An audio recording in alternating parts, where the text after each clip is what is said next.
you as a youth, as a Christian youth, is different from the responsibility of a Muslim youth or a pagan youth.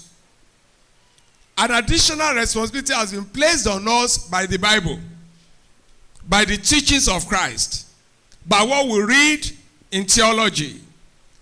Additional responsibility has been put on us. That security is not merely about protecting property and territory.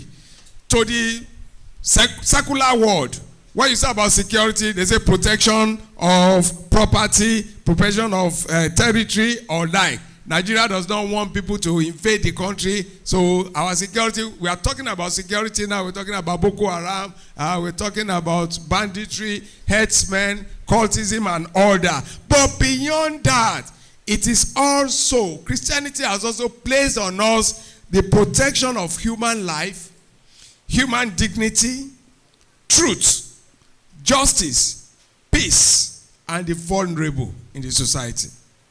That means that beyond the normal security challenges, as Christians, we are also charged to protect human life, dignity.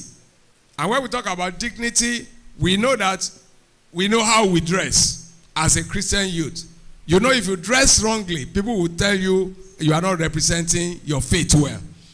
So we protect dignity, truth at all times, justice, peace, and the vulnerable. Like Jesus said in Matthew 5, verses 13 to 14, say, ye are the salt of the earth. He called us two things. We are the salt of the earth, and we are the light of the world. We put salt to the earth, and we lighten the world. So that's another responsibility that Jesus. So if we as youths are addressed as light of the salt and light of the society, then Christian youths must be prepared to bring moral clarity, peace, and positive influence into an increasingly complete half-naked.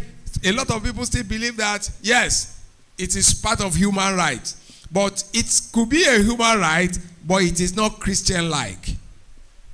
And that is why that additional responsibility is on us. That wherever we go, we are not only going to just be youths, we are also to see ourselves as the salt and the light of the world. You know what salt does to a soup or to whatever you prepare? You will know that without salt, so it means that no matter what you put together to cook a stew, if salt is missing, that means that if Christian youths are missing in the society, then that particular society cannot be said to be tasty. And if we are missing, the society will be in darkness, because the Bible says we are the light of the world. So, how do we now understand security in this modern society? How do we now understand security in modern society? Security over time has changed dramatically. Àwọn nǹkan tá máa ń pè ní insecurity tẹ́lẹ̀ bóyá 30-40 years ago, now they have changed drastically. In the past, security was largely understood as protection against physical attacks, protection against wars, robbery, and invasion. Láyé àtijọ́, that's what we talk about insecurity. Ẹ tilẹ̀kùn yín o, kó lè máa wọlé o.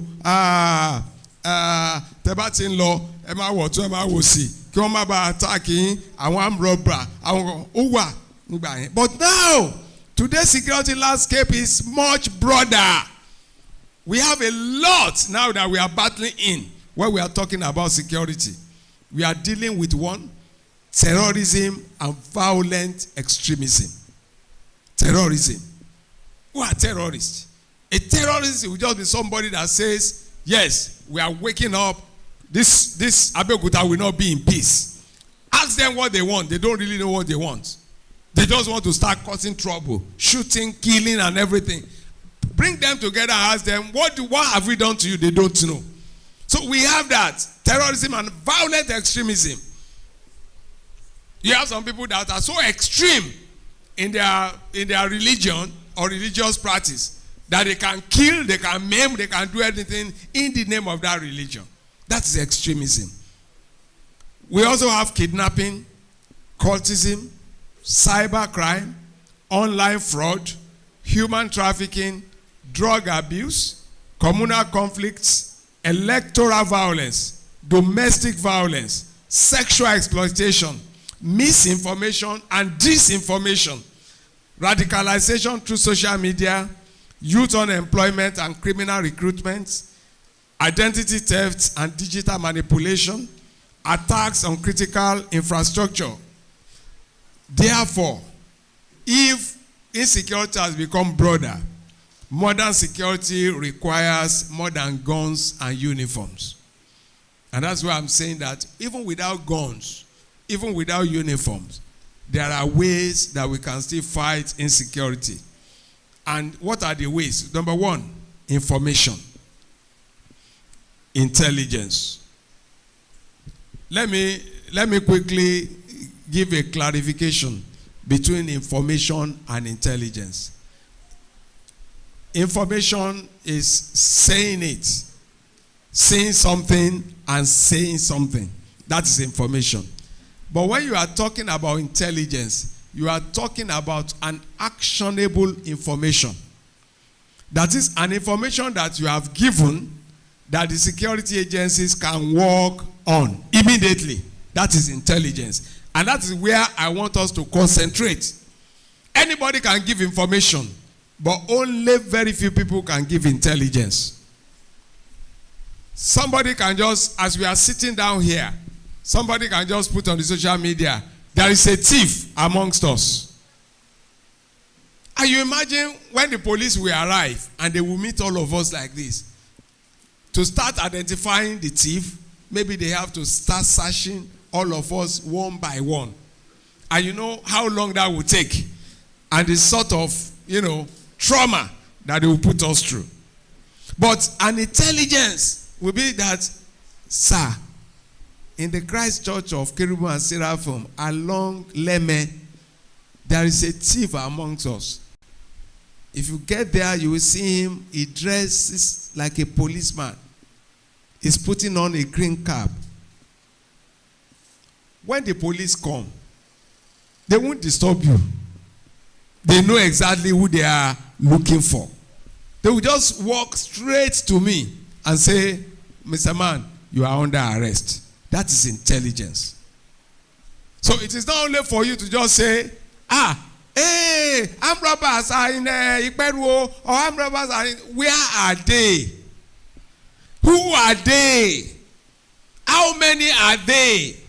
How do they come? Is it by vehicle or by Okada?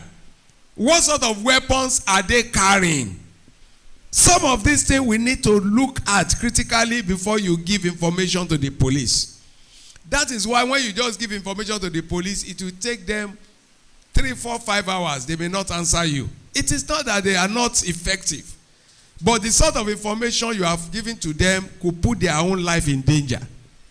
Because when you say there is a thief in road A, and you did not tell them whether they are at the beginning of the street or at the end of the street, or you cannot measure the particular house they are in, and you want the police to just walk up and walk into an ambush. I think somewhere in Ijemo Agbadu sometime, there was some robbery going on, and our policemen walked right into that ambush, and 5 of them were killed. Because they got an information, but by the time they were coming, the robbers were already laying ambush.